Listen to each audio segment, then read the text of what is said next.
Hello बच्चों, I hope आप लोग अच्छे होंगे। आप लोगों की पढ़ाई बहुत ही अच्छी चल रही होगी।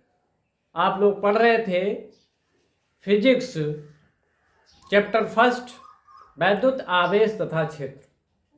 तो वैद्युत आवेश तथा क्षेत्र में आपने पिछले क्लास में वैद्युत आवेश के गुण के बारे में पढ़ा था। आइए आगे हम लोग जानते हैं वैद्युत आवेश के गुण पर आधारित कुछ न्यूमेरिकल सॉल्व कर लेते हैं। लेकिन न्यूमेरिकल सॉल्व करने से पहले बच्चों आपको कुछ कॉन्सेप्ट आने चाहिए। वो कॉन्सेप्ट आपको जानना मस्ट है। बहुत ही सिंपल कॉन्सेप्ट है, उसको बहुत ही इजी है, थोड़ा सा ध्यान देने की ज़रूरत है। तो जो कॉन्सेप्ट है वो क्या है? आवेश के गुण पर आधारित जो दो कॉन्सेप्ट हैं वो बहुत ही महत्वपूर्ण है। पहला कॉन्सेप्ट ये कहता है, फर्स्ट कॉन्सेप्ट ये कहता है बच्चों कि अगर किसी भी वस्तु पर धनावेश है, इसका मतलब ये है कि उस वस्तु पर जो इलेक्ट्रॉन है वो सामान्य अवस्था से कम है। सामान्य अवस्था का मतलब क्या होता है कि अगर कोई भी वस्तु पदार्थ है तो शुरू में जो पदार्थ होता है या वस्तु होता है वो उदासीन होता है, अर्थात उसमें जितने प्रोटॉन होते हैं उतने इलेक्ट्रॉन होते हैं, तो उस पर किसी प्रकार का आवेश नहीं। लेकिन अगर वस्तु पर किसी भी प्रकार का आवेश है, धन आवेश है या ऋण आवेश है, तो इसका मतलब यह है कि उस वस्तु ने इलेक्ट्रॉन या तो गेन किया है और या फिर डोनेट कर दिया। उस वस्तु ने या तो अपना इलेक्ट्रॉन किसी वस्तु को दिया है और या किसी वस्तु से इलेक्ट्रॉन ग्रहण किया है। तो दो बातें हो सकती हैं। तो इन्हीं दो चीज़ों पर बच्चों दो कॉन्सेप्ट बनते हैं। पहला कॉन्सेप्ट ये कहता है कि अगर किसी भी वस्तु पर धनावेश है तो इसका मतलब ये हुआ कि उस वस्तु पर जो इलेक्ट्रॉन है वो सामान्य अवस्था से कम है। और अगर किसी भी वस्तु पर ऋणावेश है तो इसका मतलब ये है कि उस वस्तु पर जो इलेक्ट्रॉन है उनकी अधिकता है। तो इन दो चीज़ों को ध्यान रखना बहुत ही ज़रूरी हो जाता है। तो दोनों कॉन्सेप्ट को यहाँ नोटिफाई कर देते हैं, पॉइंट के रूप में यहाँ पर डिनोट कर देते हैं। तो पहला कॉन्सेप्ट ये कहता है, पहला पॉइंट ये कहता है कि किसी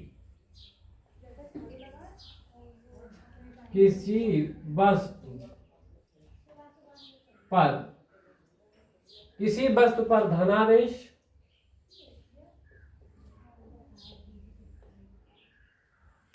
यदि किसी वस्तु पर धनावेश है तो इसका मतलब ये है कि उस वस्तु पर इलेक्ट्रॉन की कमी है।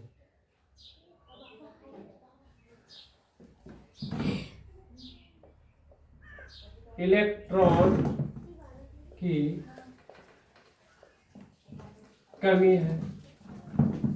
बच्चों ध्यान देंगे, पहला कॉन्सेप्ट ये कहता है कि किसी भी वस्तु पर अगर धनावेश है तो उस वस्तु पर इलेक्ट्रॉन की कमी है, यानी सामान्य अवस्था से उस पर इलेक्ट्रॉन कम है। और दूसरा कॉन्सेप्ट ये कहता है बच्चों कि यदि किसी भी वस्तु पर ऋणावेश है, किसी वस्तु पर ऋणावेश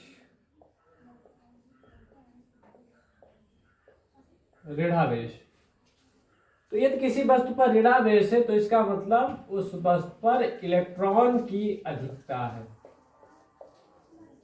इलेक्ट्रॉन की अधिकता, एक्सेस ऑफ इलेक्ट्रॉन।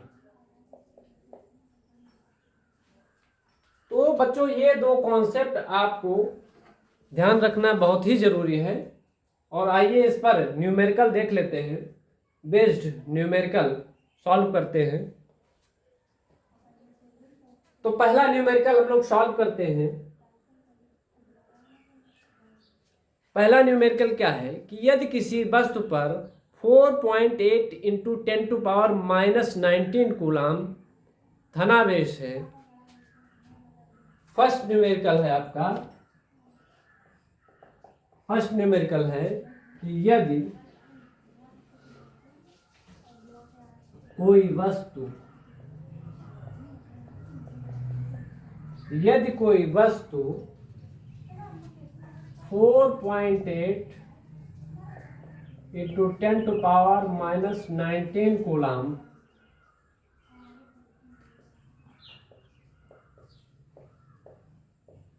धनावेशित है तो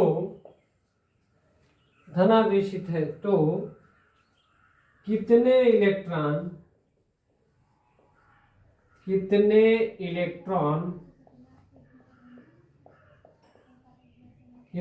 इलेक्ट्रॉन निकाले जाएं अथवा दिए जाएं।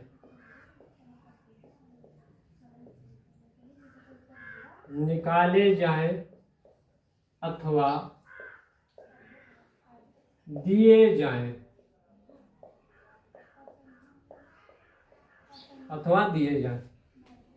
क्वेश्चन कहता है गाइस, यदि कोई वस्तु 4.8 इंटू 10⁻⁻19 कूलम धनावेशित है, कितने इलेक्ट्रॉन निकाले जाएं अथवा दिए जाएं।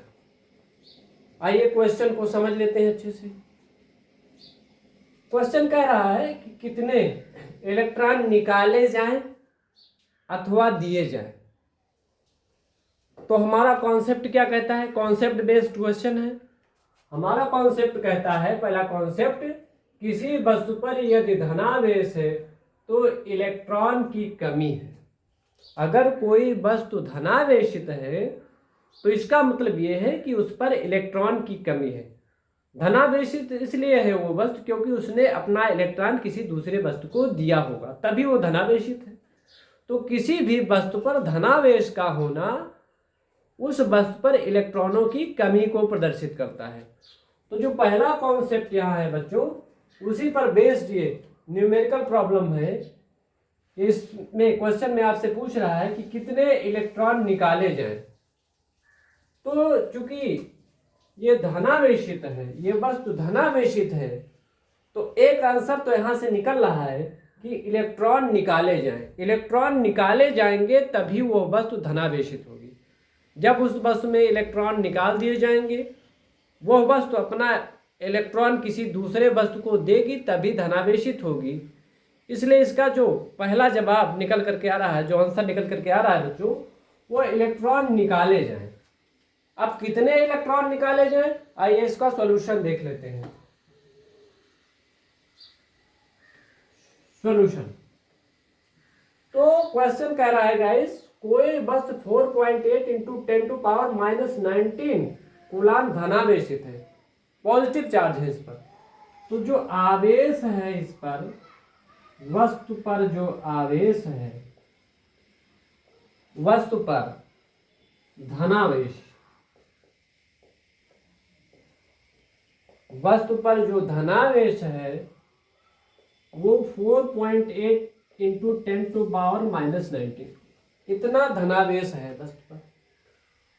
और आपसे पूछ रहा है कि कितने इलेक्ट्रॉन निकाले जाएं। तो नंबर ऑफ इलेक्ट्रॉन इसमें फाइंड आउट करना है।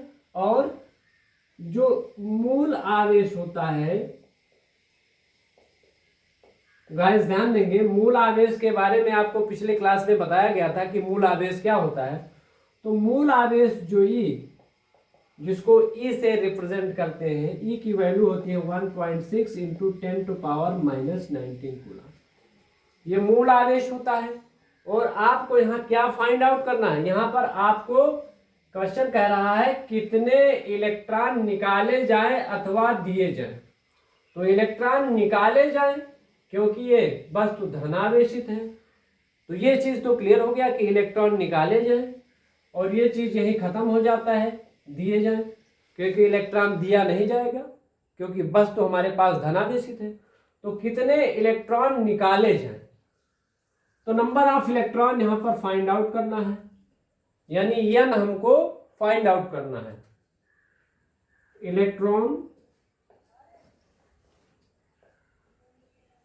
इलेक्ट्रॉन की संख्या, इलेक्ट्रॉन की संख्या हमको फाइंड आउट करनी है। तो यहां पर जो फार्मूला है वो फार्मूला हम लोग यूज करेंगे फॉर्मूला होता है Q is equal to NE। ये क्वांटाइजेशन ऑफ चार्ज में आपको बताया गया है फार्मूला। आवेश के क्वांटीकरण में आप लोग पढ़ चुके हैं। Q इज इक्वल टू होता है NE। यहाँ से हमको क्या फाइंड आउट करना है बच्चों, हमको number of electron find out करना है।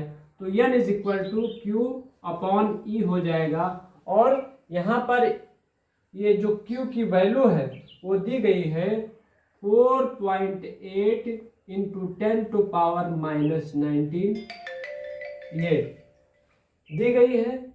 और यहाँ पर जो मूल आवेश होता है 1.6 इंटू 10⁻⁻19 कूलम। तो इसको जब सॉल्व करेंगे तो ये इससे कैंसिल हो गया और ये यहाँ से कैंसिल हो गया। 16 1 जा 16, 16 3 जा 48, 16 3 48, ये कट जाएगा। तो यहाँ पर जो नंबर ऑफ इलेक्ट्रॉन आएंगे वो 3 आएंगे। 3 इलेक्ट्रॉन्स यानी 3 इलेक्ट्रॉन्स इस वस्तु से निकाल दिए जाए। तो आंसर यहाँ पर जो मिला वो हमको 3 इलेक्ट्रॉन्स मिला। तो इस तरीके से आप देख रहे हैं बच्चों कि अगर यह वस्तु धनावेशित है और इतने पॉजिटिव चार्ज से यह धनावेशित है तो इससे जो है कितने इलेक्ट्रॉन निकाले जाएं, 3 इलेक्ट्रॉन निकाल दिए जाएं तो इतना धनावेश उस वस्तु पर हो जाएगा। तो गाइस इसको आप लोग ध्यान देंगे। आज के लिए इतना ही और हमारे साथ बने रहने के लिए बहुत बहुत धन्यवाद। क्लास को लाइक और शेयर करना ना भूलें और इसको सब्सक्राइब करना ना भूलें।